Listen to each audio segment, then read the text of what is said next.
Okay.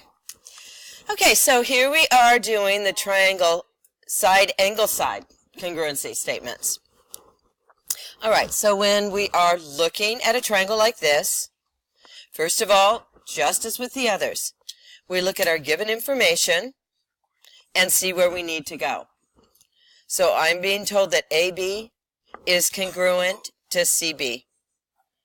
AB is congruent to CB, so I mark those. And that BD, this line here, is a bisector. It bisects angle ABC. ABC. So this angle and this one, these two smaller angles here, are congruent. So I'm going to mark those. Congruent.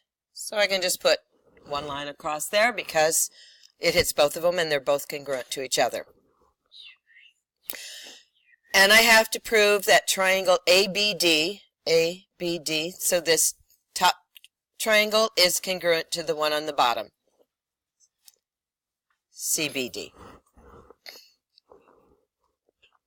Okay, so I can see, and I've got to do this by side angle side. I see I have a side here. I've got an angle here, a side and an angle. Where is my next side? Where does it have to be? We will name two letters that define the line that it has to be. What are the two letters that define the line? The only choice. Because remember, it's two sides with the included angle. Here's my angle. Here's one side. It has to be DE. It's got to be line DE. So I'm going to mark that with 3 marks. And I'm watching all of you too as I am talking. So now I start the proof. AB is congruent to CB. Where did I get that?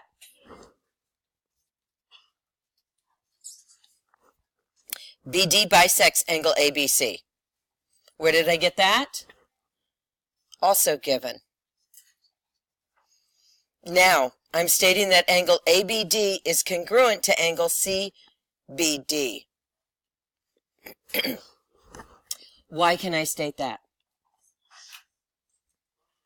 What made them congruent? It wasn't a midpoint, it was a bisector, the bisect. Okay, so definition, and instead of a midpoint, of a bisector.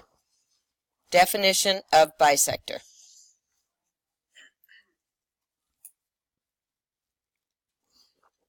And then BD is congruent to BD.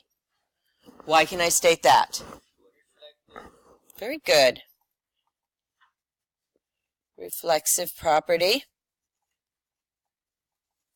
Okay, so I've got a side, an angle, and a side. So how are my triangles congruent? Side, angle, side. Bada bing, bada bang. Done.